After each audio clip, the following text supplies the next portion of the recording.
So many moments. Tim Howard, what will be his legacy? His legacy will be that he's quite simply the man that brought glory back to Liverpool Football Club. When I went over to the Premier League, I heard about all the greatness and the mystique of Liverpool.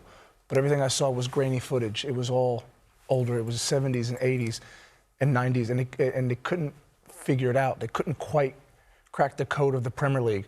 And I understood how famous the club was. I understood the gravitas that Anfield had when you walked in, whether I was a Manchester United player or an Everton player, but they couldn't find it.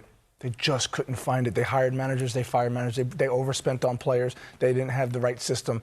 And then Klopp walks through the door, and he restored the glory that that only Liverpool Football Club could understand, and it's pretty special. Rob?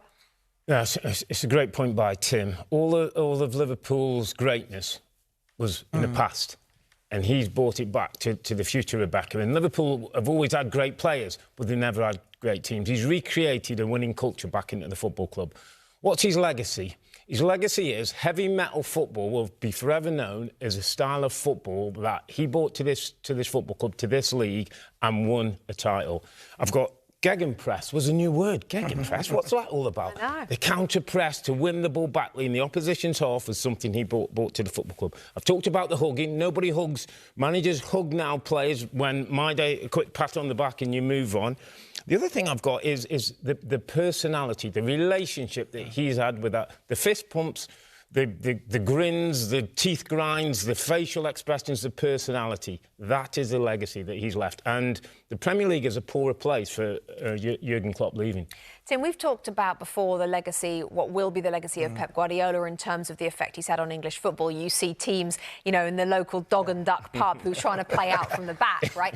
What do you think, we talked about gegenpress and heavy metal football, what do you think the legacy on English football will be from Jurgen Klopp? Well, just that. I mean, it's such a special way of playing.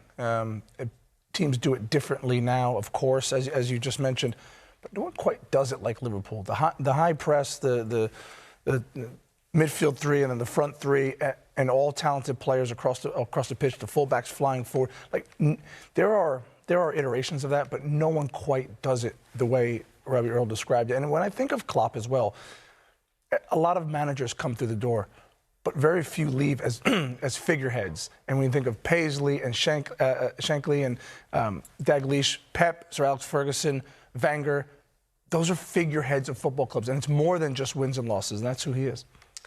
Lovely stuff. So for more on their reflections of the Jurgen Klopp era, let's take you back then. Don't forget they're at the Emirates ahead of Arsenal against Liverpool a little bit later on. Lee Graham alongside John Champion. Chaps.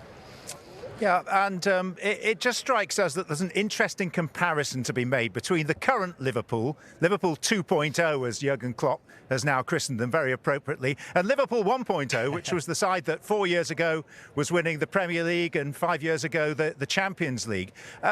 We'll drill down into the figures and the strikers and the midfield units, but on the face of it, which is the better team in your mind? I know that team achieved things and this one hasn't yet, but where do you stand on that? Well, when you look at Mane, Firmino and Salah, you just think they're just, incredible strike force. I think where they've improved as a group is the five.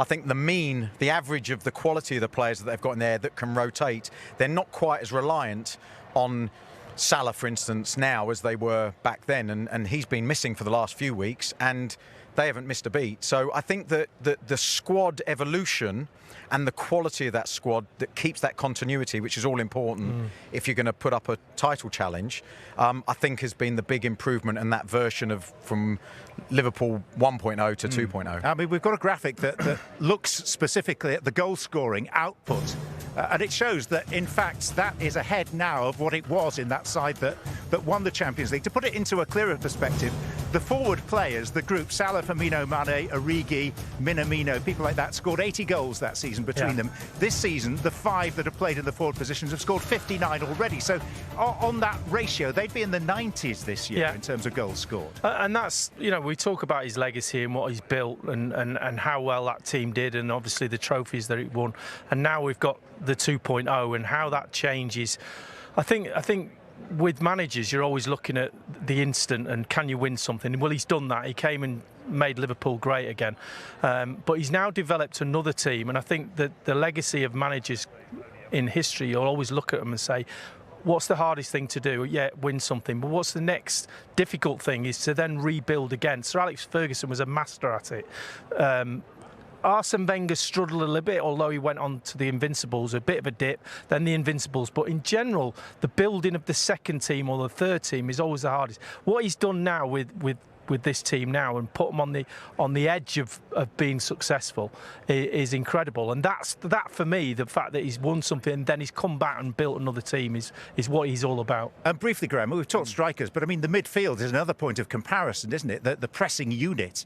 Yeah, if you just look at the age and the profile of those players, I think it's better and more sort of long-standing than the group that achieved the great sort of successes a few years ago. Szoboszlai, McAllister, Jones, all 25 or younger. So they've got good years ahead of them as well. But the archetype of the player that he's picking and the club are picking is on the same model now. They know what type of centre midfielder they're looking for. They know what type of wide man they're looking for, and it just seems that they're on this sort of role of building a better squad. But you could when he first came in and started saying, right, we're going to do this pressing was always the thing.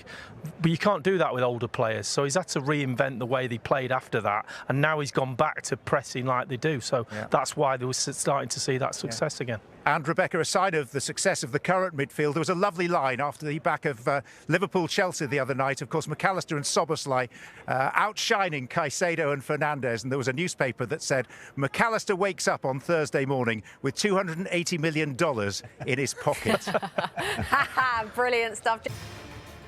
Hi there, I'm Rebecca Lowe, studio host for NBC's coverage of the Premier League. Don't forget to hit subscribe to watch more videos all season long. And for even more Premier League content, from original series to live matches, head over to Peacock. And be sure to tune in for Premier League mornings every weekend on USA Network and on Peacock. We will see you there.